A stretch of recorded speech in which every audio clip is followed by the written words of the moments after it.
안녕하세요. 유튜브 사상 최초 지역 소멸의 위기를 다루는 지역 소멸 위기 극복 프로젝트. 저는 진행을 맡은 전예현입니다.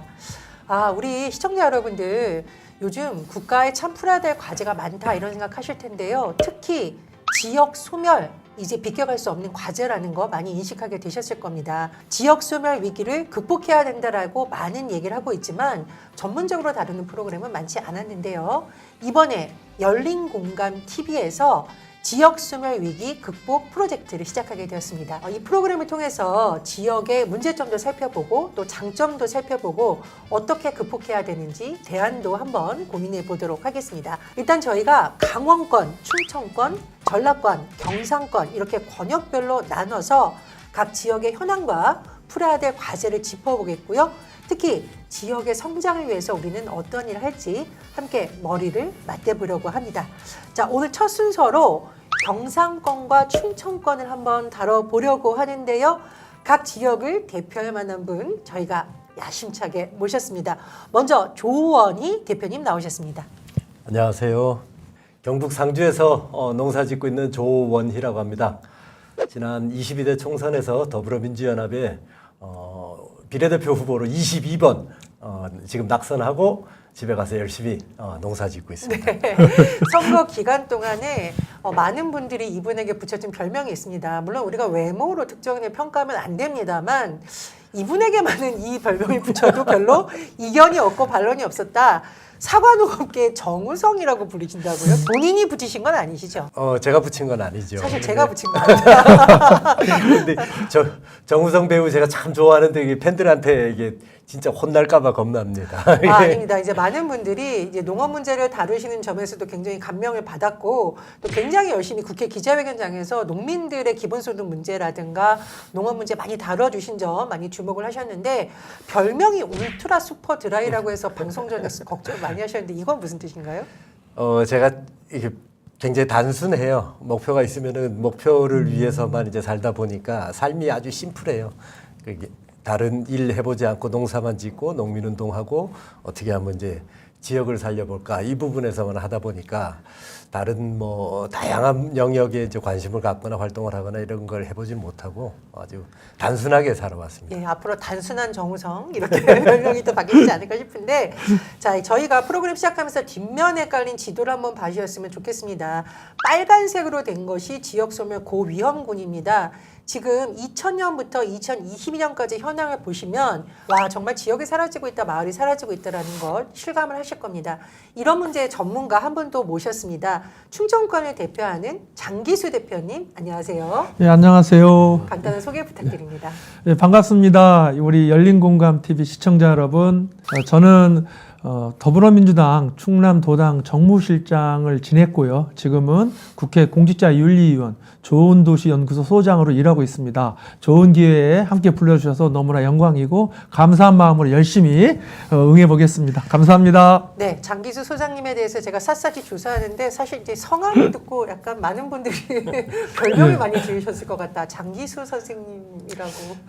예, 실제로 뭐 어릴 때는 좀 놀림도 많이 당했는데요. 저희 할아버님이 지어주신 이름인데 정치를 하고 시민운동을 하면서는 사실은 이 이름에 갖는 임팩트가 있어서 덕도 많이 보고 있습니다. 그리고 실제로 이제 제가 대학 때 에피소드 하나는 저희 대학 때는 제가 이제 금융실명제 전이라 저희 장기수원에 이 활동을 했었는데요. 그 은행 계좌를 개설할 때 제 이름으로 그냥 개설하면은 그냥 장기수원회가 돼서 그런 에피소드도 좀 있었습니다. 네. 자, 두 분, 조원희 대표님, 장기수 소장님과 함께 이제 본격적인 주제를 다뤄보려고 하고요. 먼저 경상권 이야기부터 해보려고 합니다. 야, 이 제작진들의 경쟁이 치열했다라고 하는데 왜냐? 바로 제작진이 조원희 후보님 댁을 찾아갔더라고요. 굉장히 먼 곳 아닌가요? 서울에서 한 2시간 반 정도 이제 걸리는 그다음 전형적인 농촌 마을이죠. 네. 상주까지 가셔서 우리 제작진이 영상을 만들어 오셨는데요. 안 보시면 후회하십니다. 꼭 볼 수 있는 영상 보시겠습니다.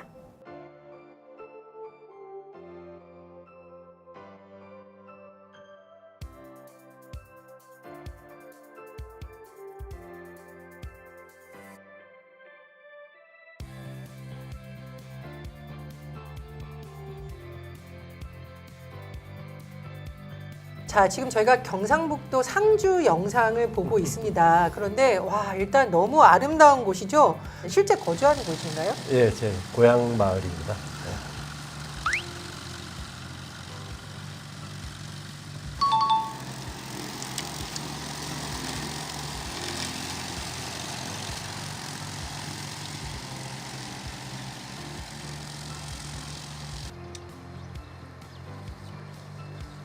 그런데 사과하니까 우리 장길 수석님 하실 말이 말씀하시는데. 왜냐하면 이번 총선이 이제 물가의 상징으로 이제 대파와 사과였잖아요. 금사과라고 네. 불렸는데 영상을 보다 보니까 밭이 꽤 커서 그럼 실제로 우리 생산하시는 분들은 돈을 벌었는지 제가 궁금해가지고. 작년 같은 경우에는 뭐 봄부터 냉해, 그다음에 여름에 장마가 굉장히 길었고 장마가 54일이나 됐고 장마 기간 동안 1년 올 비가 다 왔어요. 그 이후에도 뭐 8월달, 9월달, 10월달까지 계속 고온과 이제 강우가 계속 오면서 전체적으로 사과 생산량이 한 30% 이상 줄어들었거든요. 그러니까 가게 비쌀 때는 내게 없을 때가 비쌉니다. 지금 바로 등장하시는 저분이 제 옆에 계시는 조원희 대표님의 실제 모습입니다. 실제 사과 따시는 모습도 보고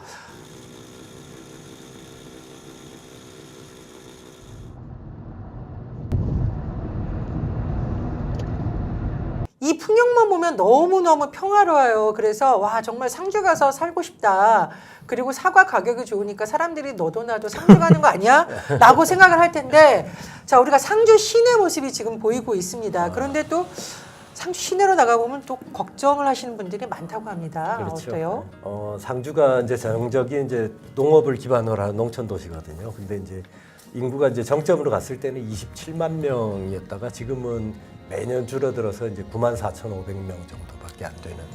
그래서 뭐 마스다 히로야가 이제 제시한 지방 소멸 지수 뭐 이렇게 본다 그러면은 0.187 정도밖에 안 돼요. 그래서 아주 고 위험 지역.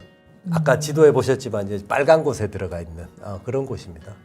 지금 보니까 임대문이 이렇게 하면서 상가들이 많이 비어 있는 것 같습니다. 농업뿐만 아니라 또 저 농업인들과 같이 어울려 다니시는 자영업자분들도 참 살기가 쉽지는 않다 이런 생각이 들고요.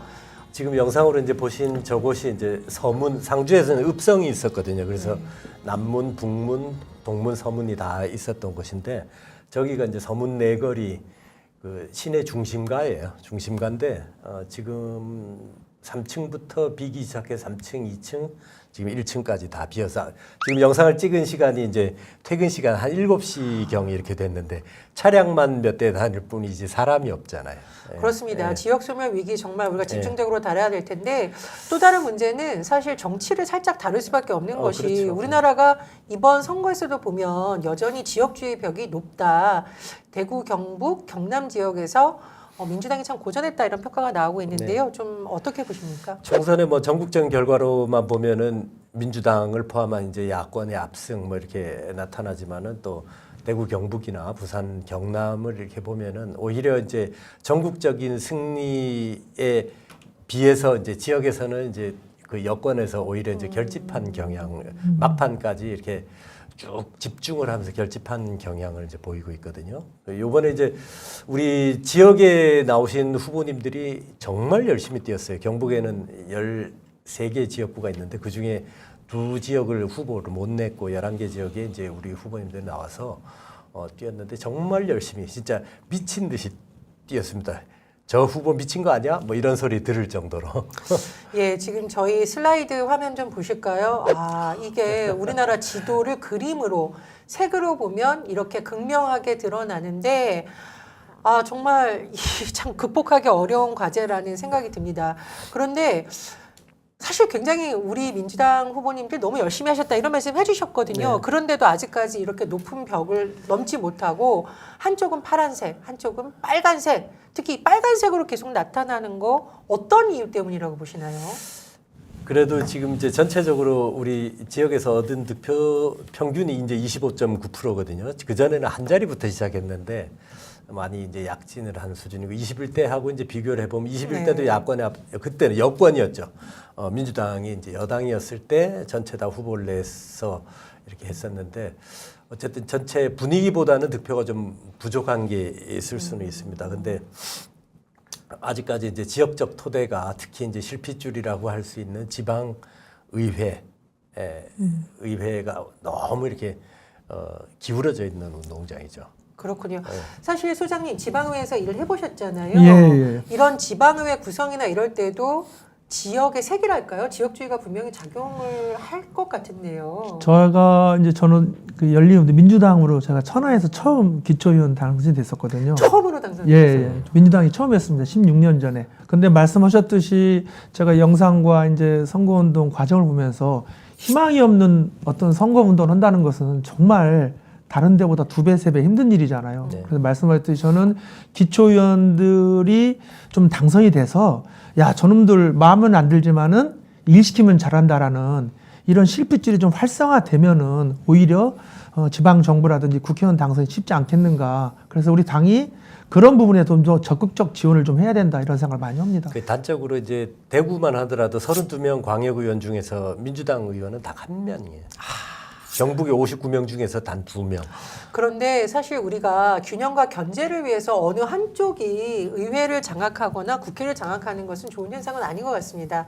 사실 지역소멸 위기라는 것도 서로 다른 의견이 있을 수 있지만 서로 다른 정당이 경쟁하면서 좋은 경쟁을 내야 경쟁이 된다 이런 생각이 들거든요. 보시기에 그렇다면 지금 대구 경북 경상 지역의 바닥 민심은 어떻게 좀 평가하세요? 여전히 이제 국민의힘의 이제 우세인 건 사실인데 윤석열 정권 들었을 때 10명 중에 8명은 윤석열 대통령을 찍었거든요. 근데 이제 2년이 채 안 돼서 이렇게 보니까 찍은 사람들이 보기에도 그 대통령이 하는 일 또는 국민의힘이 하는 일을 보면은 부끄러운 거예요. 그래서 요즘에 얘기는 안 해. 얘기는 안 하고 그렇지만 변할 거라고 생각하지는 않는데 어쨌든 조금씩 이제 정부 여당에 대한 실망 그다음에 민주당에 대해서도 이제 우호적이지는 않지만은 후보들이 그래도 괜찮은 사람들이 이제 나오고 있다. 대구 경북에서는 지금 어떻게 보면 세대 교체기거든요. 그래서 이제 좋은 후보들이 열심히들 하고 계시고 해서 부산 경남 지역이 이제 변화하는 과정들을 보면은 시간이 꽤 그리고 노력이 꽤 많이 들었는데 이제 대구 경북도 이제 변화에 대한 희망은 좀 보고 있다 이렇게 생각합니다. 예, 근데 참 희망은 있지만 그래도 유권자들이 대구 경북 지역에서도 민주당을 딱 선택하고 싶다라고 하려면 분명히 풀어야 될 과제라던가 더 노력해야 될 부분이 있을 것 같습니다. 험지에서 계속 뛰어오신 분으로서 이렇게 바뀌면 좋겠다, 이렇게 달라져야 된다라는 쓴소리도 좀 부탁을 드립니다. 참 생활 정치가 어려운데요. 이제 대구 경북 지역에서 이제 우리 후보들이 선거 때만 나타나는 경향들이 있어요. 평상시에 좀 활동을 해줘야 되는데 평상시에 이제 활동하기가 되게 어려운 여건 가지고 있고 또 하나는 이제 평상시 이제 당원들과 소통과 교류하고 당원 중심의 이제 그 지역위원회 운영이 되어야 되는데 그런 부분에서 좀 많이 부족하지 않았나 이렇게 생각을 합니다. 지금 보시고 있는 화면이 이번 총선 때 활동하신 내용인가요? 예, 요번 총선에서 이제 우리 대구 지역의 후보들이 이제 나오신 분. 네, 제가 모든 후보님들이 참 고생을 하시겠고 모든 정치인들이 각 지역에서 열심히 뛰겠지만 험지에서 뛴다라는 것은 굉장한 노력이 필요하다 이런 네. 생각이 들고요.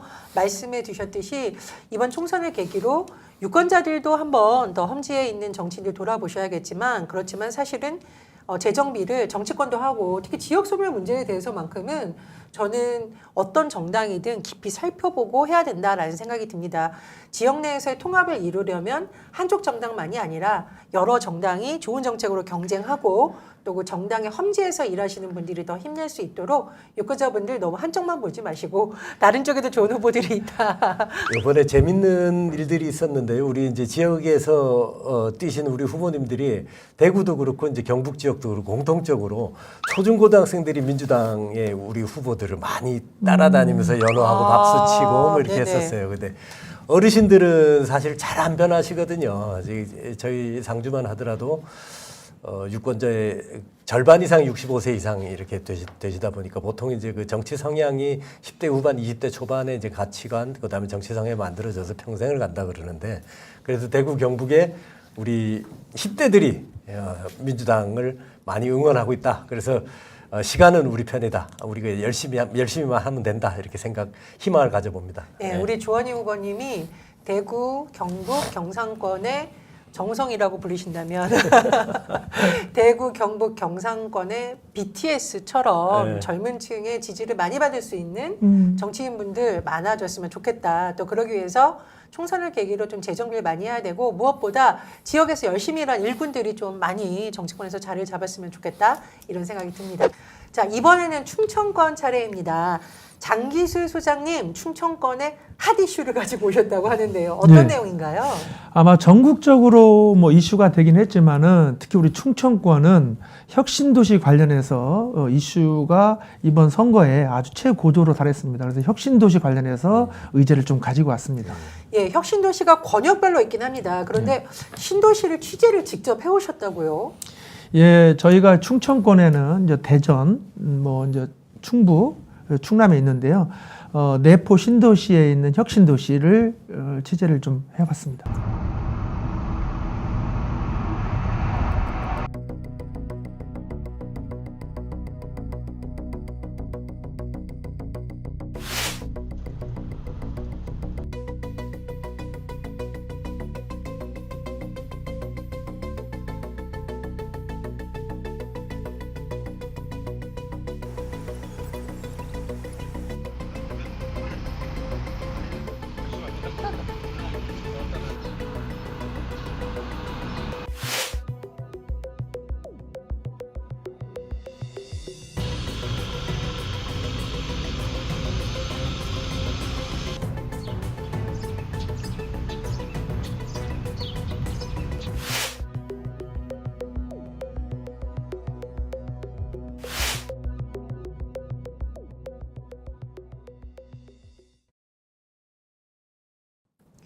지금 이제 저희가 내포 신도시를 촬영을 너무 잘해 주셨는데 무려 2조 6천억 원이 투입됐다라고 합니다. 그런데 제가 이 영상을 보다 보니까 좀 이상한 생각이 드는데 사람이 너무 없다는 거예요. 예, 예. 장윤 소장님, 좀 이건 좀 이상하지 않습니까? 그렇죠. 우리 내포 신도시는 2020년 10월에 전북에 있는 전주, 완주와 더불어서 도청 소재지에 유일하게 혁신도시가 선정된 두 번째 사례입니다. 좀 뒤늦게 혁신도시가 선정됐죠. 근데 혁신도시 핵심인 기업 유치는 거의 전무한 상태입니다. 그 여기 영상에 나왔듯이 인구 10만 목표였는데 겨우 3만 넘었습니다. 10년 지났는데 거의 희망 고문인 상황인 거죠. 근데 제가 좀 의아한 점이 있는데 저도 기자 시절에 국가균형발전이 문제라던가 혁신도시라던가 공공기관 이전에 대해서 취재를 많이 했습니다. 그런데 공공기관 이전되면 굉장히 큰 효과가 있을 것처럼 많은 기대를 했었는데 그렇다면 이 상황을 보면 공공기관 이전만으로는 충분하지 않다. 그렇죠. 여전히 해결해야 될 문제가 많다라는 것으로 보이거든요. 그러니까 저희가 혁신도시라든지 지방도시 핵심은 공공기관의 이전은 마중물 역할을 하고 그걸 토대로 해서 기업 유치, 산학 연구기관 유치를 통해서 도시의 완결성을 갖자는 거거든요. 근데 중요한 첫걸음인 공공기관 이전도 사실은 지지부진한 상태입니다. 그 이후 정부들이 그거에 대해서 지속적으로 추진하지 않고 있는 거죠. 그러니까 기본 마중물이 충분하지 않으니까 그 이에 여건들이 충족이 안 되고 있는 거죠. 제가 어릴 때 왜 시골집 가면 이렇게 펌프하는데 예. 물을 한 2바가지 넣어야 이렇게 해야 되는데 예. 물이 나오는데 물이 1바가지 정도만 들어갔다. 그렇게 좀 비유할 수 있을까요? 충남은 한 바가지도 안 들어왔습니다. 반. 예, 충남하고 반컵. 대전 반컵도 안 들어왔습니다. 그렇습니다. 지금 예. 소장님 말씀 들어보니까 좀 풀어야될 제가 많은데 시민들이 정말 생생한 말씀을 해주셨거든요. 저희 시민들 인터뷰 보고 이야기 나눠보겠습니다.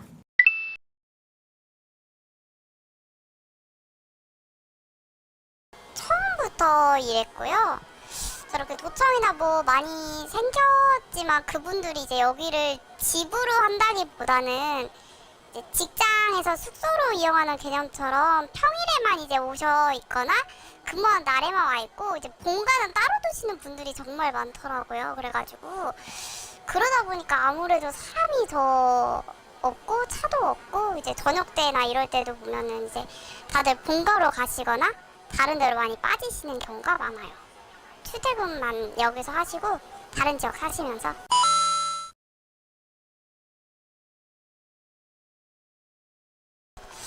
아마 유지는 그래도 되지 않을까 싶어요. 근데 더 아무래도 이제 문화 공간도 그렇고 뭔가 그런 게 없다 보니까 더 좋아질 거라는 생각은 아직까지는 안 들기는 해요. 네.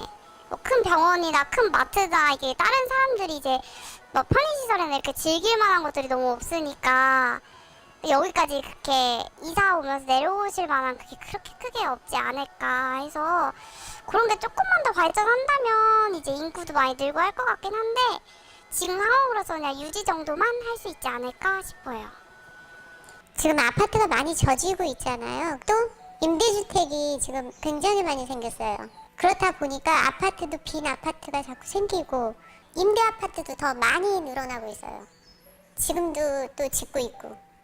그래서 LH 임대 아파트 같은 경우는 지금 거기도 빈대가 많아요. 아직 산업단지도 활성이 안 되고 병원도 안 들어오고 대학교도 안 들어왔는데 일단 주택이 먼저 많이 생겨나고 그렇다 보니 기대 심리는 되게 좋아요. 왜 그러냐면 28년도까지 그 명지 의료법인 있죠? 그거 들어오고 그러니까 종합병원이죠?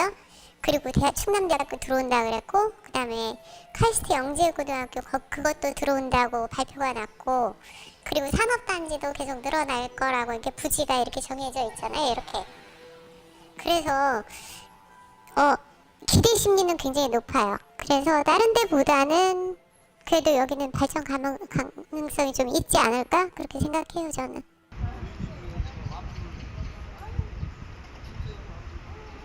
방문 계획이라던가 이렇게 좀 하루에 좀 찾으시는 손님이라던가 이렇게 한 어느 정도 이렇게 오세요? 지금요? 여기요? 여기 한 50명. 이제 매 주마다 조금씩은 차이 있어. 인수가 조금씩은 더울 때도 있고 좀 더울 때도 있고. 네, 평균적으로 한 150명 정도 네, 하루에. 150에서 200명.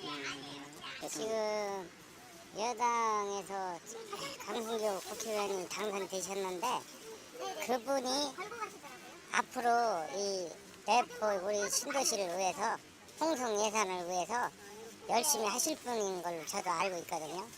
열심히 하실 것이고 그분이 많은 저기가 경련이 많더라고요.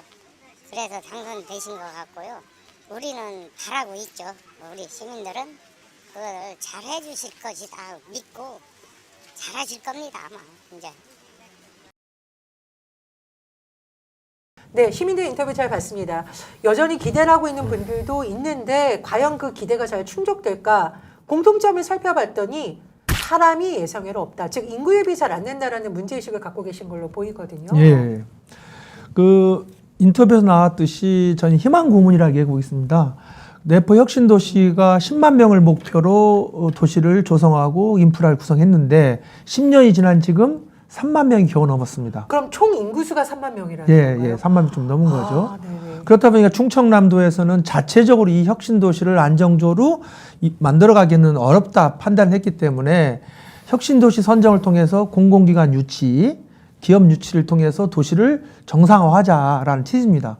근데 지금 3년, 2020년 10월에 선정된 이후에 공공기관은 전혀 하나도 내려오지 않은 상태고요. 기업 유치도 지지부진한 상태입니다. 그러니까 우리 도민들한테는 희망 고민을 하고 있는 거죠. 나아질 거야, 나아질 거야, 나아질 거야, 좋아질 거야. 그런데 현실은 그렇지 않은 데이터와 수치를 가지고 있는 거죠. 지금 충청남도의 기업 투자 유치 혜택과 관련한 내용을 보고 계십니다. 지원액, 또 근로자와 관련된 부분들, 지원 금액 여러 가지가 나오고 있는데 이런 부분이 기업에 잘 와닿아야 기업이 오는 거 아닌가요? 강제로 오게 할 수는 없는데 어떻게 네. 평가를 하시나요? 실제로 기업은 정확하게 기브앤테이크라고 이익이 되어 오는 거잖아요. 그래서 우리 공공기관이야 이제 국가 정책으로 딱 진행을 하면 되지만은 기업은 정확하게 지원과 제도적 혜택을 줘야 됩니다. 그래서 과감하게 니네들이 원하는 게 뭐냐, 니네들이 가려면 어떤 문제를 해결해야 되는 거냐, 이런 거에 대해서 국가나 지방 정부가 좀 더 적극적으로 지원하고 제도적 개선을 해야 된다. 그리고 현실적 지원을 강화해야만이 이 혁신도시가 안정적으로 나아갈 수 있다고 생각합니다. 예, 지역균형 발전 차원에서 혁신도시에 대한 기대가 컸었는데 물론 일부 효과는 있겠습니다만 우리 장 소장님 말씀을 듣다 보면 아직까지 풀어야 될 과제가 많은 것으로 보입니다. 공공기관 이전 문제도 그렇고 기업을 유치하기 위한 근본적인 방안은 무엇인지에 대해서 지자체뿐만 아니라 국가 차원의 고민이 많이 필요하지 않나 이런 네. 생각이 드는데요. 조원희님에게도 한번 여쭤보겠습니다. 경상권에도 혁신도시가 있잖아요. 좀 설명 좀 해주세요. 경상권에는 이제 혁신도시는 이제 진주, 대구, 그다음에 김천 여기에 이제 유치가 됐고 도청 신도시가 이제 경상북도청이 이제 대구에 있었는데 그 경북도청이 이제 안동 그리고 예천 여기 중간 지역에 이제 따로 이제 자리를 잡아서 있죠. 그런데 혁신도시가 성공하려면 사람이 오래 머물러야 된다. 그 말은 가족들이 왔을 때 여러 가지 문제를 걱정하지 않고 여기서 잘 사는 이른바 정주 환경 이런 표현이 많이 나오거든요. 그 부분도 같이 해결돼야 되지 않을까요? 그렇죠. 김천 혁신도시에는 이제 한국전력기술 그다음에 이제 진주에 대구에 이렇게 쭉 들어와 있는데 거기에도 이제 아까 우리 장 소장님 말씀하신 대로 이제 내포 신도시처럼 주중에만 이제 일을 하고 주말에는 전부 이제 KTX 타고 서울 가는 그런 현상들이 이제 반복되고 있는데 네. 일터로서의 기능은 하지만은 이제 머무는 거, 삼터로서 머무는구나. 또 그다음에 이제 쉼터로서 이렇게 그 역할을 아직 그 인프라가 부족하지 않나 생각이 들고 이제 외부에서 이제 자꾸 사람들을 들여오는 것도 중요하지만은 사실은 빠져나가지 않도록 하는 게 더 중요한데 지금 대구 경북만 하더라도 20대 30대들이 1년에 14,000명 정도가 수도권으로 빠져나가요. 그래서 왜 빠져나가냐 이제 조사를 해보니까 일자리, 첫 번째가 일자리, 두 번째가 교육, 세 번째가 가족을 찾아서 네 번째가 이제 문화 이런 거였어요. 그러니까 정주 여건을 이제 갖추는데 아직 지역이 이제 부족하다. 뭐 이런 판단을 할 수 있죠. 예, 지역 소멸 위기의 핵심은 청년 문제와 맞닿아 있다. 이런 취지의 말씀인 것 같은데요. 청년들이 좀 장기적으로 자리를 잡으려면 이런 것도 중요하다. 장 소장님 생각도 좀 듣고 싶습니다. 예, 우리 이제 대표님 말씀하셨듯이 청년들은 저희 세대와 좀 많이 다르더라고요. 정확하게 임금이나 이런 것도 중요하지만은 교육, 문화, 그리고 의료, 내가 생활하는데 즐기는데 이 도시가 적당한가에 대한 자기 판단들을 정확히 한다는 거죠. 그걸 우리가 이제 종합적으로 정주 여건이라는데 정주 환경이 좋아지지 않고서는 청년들이 머무르지 않습니다. 그리고 아예채 오지도 않습니다. 그래야 이제 저희 세대나 저희 바로 밑세대는 어떤 직장에 따라 가기도 하지만은 청년들은 직장을 바꿔버리거든요. 맞습니다. 이 문제는 정말 꼭 혁신도시뿐만 아니라 지역의 많은 도시들이 해결해야 될 가장 큰 과제라고 생각합니다. 예, 일자리 문제, 정주환경 문제 말씀해 주셨는데 저도 청년들을 만나보면 일자리 문제를 접근할 때 너무 어른들의 관점에서만 보지 말고 우리 20대, 30대가 어떤 일자리를 원하는지 좀 살펴봐 줬으면 좋겠다 이런 말씀들을 많이 하셨고요. 지역소멸 문제를 해결하기 위해서는 교육을 비롯한 인프라 문제, 또 생활 서비스 문제 다 복합적인 문제가 있을 것 같습니다. 도시가 성장하려면 10년 이상의 시간이 필요하다라고 합니다. 입법 부분, 또 제도적인 부분, 지자체 차원의 노력, 그리고 기업과 지역이 함께 성장하는 상생 노력, 굉장히 많은 과제가 있을 것 같은데요. 장 소장님 좀 어떻게 평가하시나요? 예, 목이 메이시는 네, 거예요? 죄송합니다. 예. 현 정부는 2차 공공기관 이전에 관련해서 지금 작년 올해 계속 발표를 미루고 있습니다. 말씀드렸듯이 혁신도시뿐만 아니라 지역이 사는 데 있어서 정부가 할 수 있는 유일한 길은 공공기관 이전입니다. 지역은 공공기관 이전을 바탕으로 기업 유치를 통하고 교육, 문화, 의료의 정주 환경을 만들어서 새로운 도시를 만들어서 지역의 거점 도시로 만들어가는 것. 이것은 우리 시대에 그나마 유일하게 선택할 수 있는 하나의 길이다. 그래서 저는 혁신도시 아직 유효하다. 그 대신 지속적인 관심과 지속적인 정책적 지원이 좀 꼭 필요하다고 생각합니다. 예, 요즘 시골에 가면 아이가 없고 청년이 없어서 고민이라고 하는데 마냥 손 놓고 있을 수 있는 문제는 아닌 것 같습니다. 지역 소멸을 막으려면 말씀해 주셨듯이 혁신도시 문제 그리고 농업계가 안고 있는 여러 가지 문제를 우리가 좀 살펴봐야겠다는 생각이 드는데요. 그런 차원에서 오늘 경상권과 충청권에서 정말 현장을 뛰고 있는 조원희 대표님 그리고 지방의회뿐만 아니라 국가균형발전위와 자치분권위에서 직접 일을 하셨던 우리 소장님 의견 정말 귀중한 의견인 것 같습니다. 경상권과 충청권의 지역 이슈 오늘 첫 회에서 다뤄봤는데요. 자, 오늘 두 분 현장에서 일하시다가 이 멀리 스튜디오까지 와주셨거든요. 첫 방송 어떠셨는지 소감 들어보고 또 시청자분들께 꼭 하시고 싶은 말씀 있으면 해주셨으면 좋겠는데 이럴 때 우리 제작진 칭찬 잠깐 해주셔도 방송이 중단되는 일은 없습니다. 일단 상주까지 가서 촬영을 마쳤는데 조상님 어떻게 보셨어요? 유튜브 방송에서 현장을 이렇게 또 저 담당 PD가 이렇게 찾아주실 줄은 생각도 못했어요. 정말 열린공감 TV가 정말 이게 지역에 대해서 지방 소멸 극복에 대해서 정말 관심을 갖고 있구나 이런 생각을 했고요. 지방을 살리는 데 있어서 뭐 여러 가지 그 해결책이나 과제들이 많이 있습니다만은 이제 지역의 이제 중핵적 그 거점 도시들을 육성하는 것도 중요하지만은 수도권에 맞설 수 있는 실핏줄들을 키워내는 거, 농사, 노천, 그 다음에 마을, 사람, 일 이걸 갖다가 통합적으로 좀 접근하는 게 필요할 것 같아요. 앞으로는 이제 그런 부분에서 좀 다양한 말씀 드릴 수 있도록 하겠습니다. 네, 조원희 우리 대표님 말씀 잘 들었고요. 장 소장님 물론 전문가 입장에서 많이 보셨겠지만 방송을 이렇게 하시면서 또 오늘 촬영본을 보시면서 지역 소멸 극복에 관련한 얘기를 다른 곳의 얘기도 같이 들으시면서 여러 가지 생각할 점이 많았던 것 같습니다. 첫 방송 어떻게 보셨습니까? 예, 일단 긴장한 상태에서 봤습니다. 제가 아까 말씀하다 목이 메이셨어요. 이런 방송 출연은 처음이어서 사실은 열린공감 TV에서 연락이 왔을 때 굉장히 놀랐어요. 지역에서 활동하는 이런 사람한테 기회를 주셔서 감사한 마음도 있었고요. 그리고 오늘 이제 녹화를 진행하면서 제가 드는 생각이 지역의 의제가 대한민국의 의제가 되는 건강한 나라, 우리가 꿈꾸는 나라 아닌가 이런 생각을 좀 많이 했습니다. 그리고 오면서 호두과자를 못 사왔는데요. 천안 하면 호두과자거든요. 제가 긴장을 해가지고 아침에는 아예 가면서 호두과자 사가져야 했는데 시간이 다가올수록 천안하고 거리가 조금 이렇게 대중교통이 불편하더라고요. 그러다 보니까 못했는데 다음에 불러주시면 꼭 호두과자 사와서 여러분들과 함께 천안 명물 호두과자를 함께 먹도록 하겠습니다. 네, 우리 오늘 제작진분들이 보여주신 표정 중에 가장 밝은 표정을 제가 볼 수 있었는데, 자, 천안 하면 호두과자지만 뭐 상주 하면 지금 여러 가지 풀어야 될 과제도 있지만 자랑거리 많은 것 같습니다. 물론 우리 상주에는 조원희 대표님 같이 훌륭한 분도 계시지만 뭐 인재일 수도 있고 특산물일 수도 있고 발전 가능성 많은 매력이 있는 곳이 그래도 상주 아닐까 자랑도 한번 들어보도록 하겠습니다. 뭐 상주는 뭐 대한민국 농업 수도라고 얘기하는데 상주뿐만이 아니고 그 농촌 지역에서 제가 이제 쭉 살아왔지 않습니까? 거기에서 30년 넘게 살면서 가장 그 만족하는 부분은 삶의 주체가 자기인 거예요. 그 다음에 허비하는 시간이 적어요. 출퇴근하는데 뭐 쓸데없이 같은 30년을 살아도 농촌에 살면은 도시에서 사는 것보다 훨씬 거의 배 가까이는 효율적으로 산다 이렇게 생각하시면 될 것 같고 먹는 거는 대한민국 1%입니다.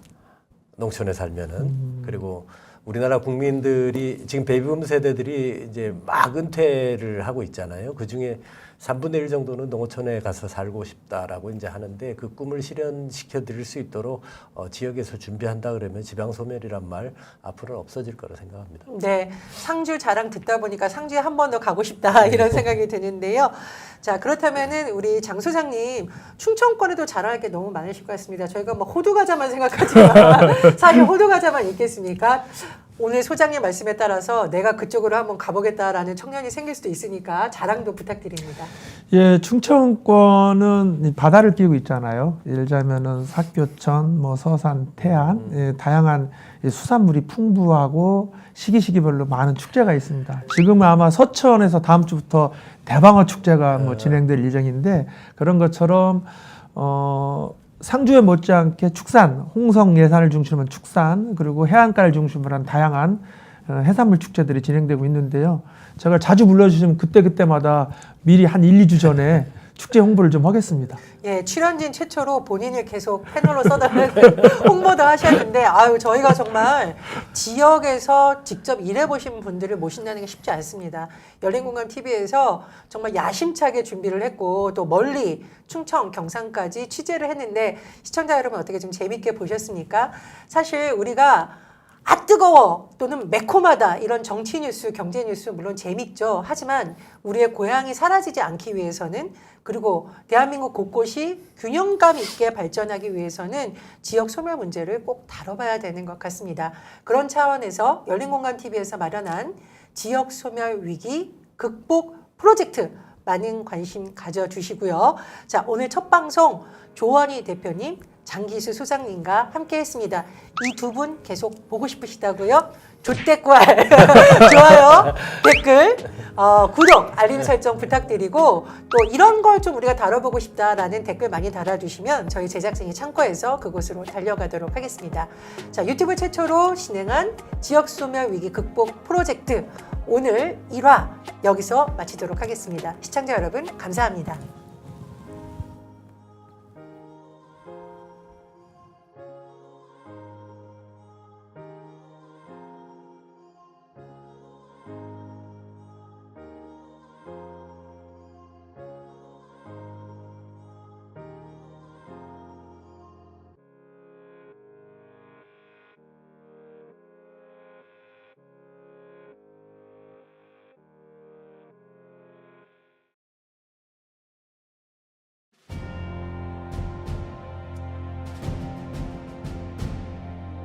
언론의 사명은 반드시 물어야 할 질문을 던지는 것에서 출발합니다.